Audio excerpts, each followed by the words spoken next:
Hey fans and subscribers, this is your host Joe from the Gaming for Insight channel with you to host another video for Quick Chat. The topic is what are the best mods for gaming handhelds and how to get into modding. Joining me is my guest, CPPC Tech. CPPC Tech, welcome to Quick Chat. Howdy, how's it going?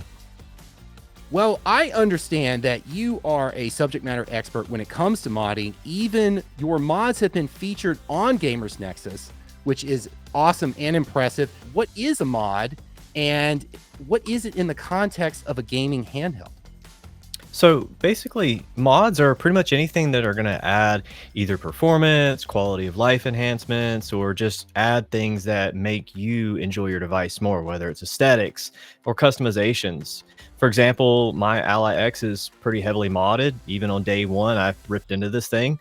One thing that I wasn't too keen on, it's not bad, but the D-pad on most handhelds, as you know, could be improved. So there's options to 3D print enhanced D-pads that can allow you to get a little bit better feel. There's joysticks like the Hall Effect joystick upgrades. You can upgrade the NVMe drive.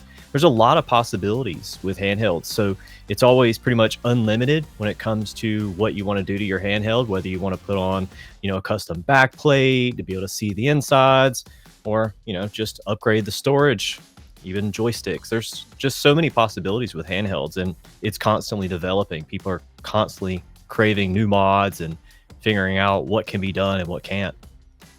It's impressive what you have done to your ROG Ally. You can not have to wait for the next gaming handheld to come out if you are looking forward to a specific upgrade, whether it's the D-pad or whether it's the joysticks or something else.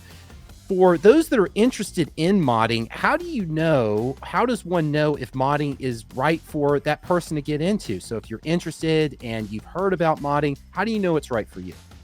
Well, generally, I always say if your handheld does what you need it to do, then there's probably not a huge need for it. But if you like to tinker, or if maybe you bought the launch model Steam Deck or like the lowest tier and there's not enough storage, or you have an original Ally, you might want to look into storage upgrades. Or maybe the joysticks are a little too loosey-goosey for you and you want a little bit stiffer spring. Well, there's upgrades for that. Maybe the buttons just don't look good to you, or maybe you would like a certain style button, certain style D-pad. There's a lot of options. So if you're kind of like leaning towards, well, I wish my handheld did this, or I wish it had this, maybe look and see if that mod exists for your handheld, or join a modding community.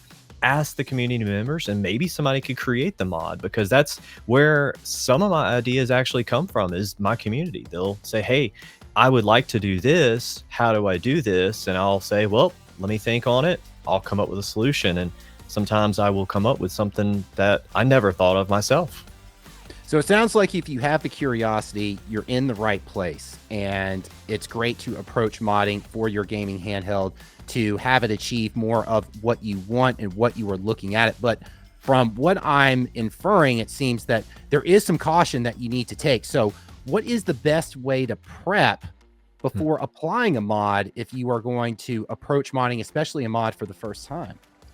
Well, I would highly recommend that you at least watch at least one tutorial, but watch multiples, because sometimes having an extra angle or an extra viewpoint can bring something into light that you may have missed. Maybe there was a sleight of hand that someone did, undoing a connector, or maybe they left out a step. Maybe it was a step that everyone knew in the previous models, and it was just, sometimes people leave out those details. And if you're a new beginner, maybe having that extra little bit of information could help you.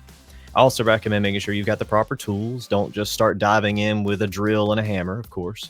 Get yourself some, nice electronic screwdriver kits, maybe a nice little desk mat with a screw organizer. Have the proper tools ahead of time so you're not, rummaging around trying to figure out what you need. Yeah, very excellent points there, and making sure that you have the tools you need to approach this. You have the setup that you need to approach this as well. We've talked about some mods. We've talked about the joysticks, the D-pad as well. Are there some additional mods that you would recommend for approaching modding a gaming handheld like the ROG Ally X? Yeah, if you are looking to get started into mods and you want something that's like kind of like the first mod you should do that aren't too hard, definitely look at getting a storage drive. There's a lot of storage drives, a lot of storage size options. My like go-to is usually the 990 Pros, especially the one with the heatsink. It's super fast. The heatsink's great, cools really well. It's a pricey boy, but you're investing in your handheld, and if you love your handheld, just go ahead and get the best you can for it. There's a couple of ways you can cheap out with that for sure. You could get one without a heatsink. You can always add a heatsink later. But when it comes to the other handhelds like Steam Decks and stuff, they're going to use these smaller drives, and definitely be careful. These do get really hot. The original Ally did recommend running a heatsink on it, but if you have an original Ally, you could actually just get the 90-degree adapter and still run a 2280 drive, and you'll get better temps, better performance, and you can save money. The 2280 drives are actually cheaper than the smaller ones. You'd think they're quite the opposite.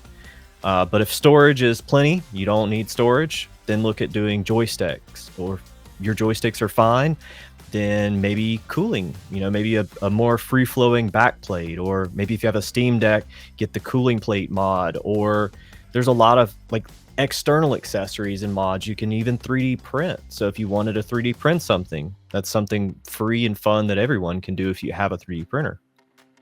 Excellent points. And something that you said actually really resonated with me. I remember when we did the SSD mod for my ROG Ally X, we actually went back and applied a heatsink onto the SSD after it was initially installed, because we wanted to see what temps were like a little bit with some testing before we would actually approach what heatsink to use.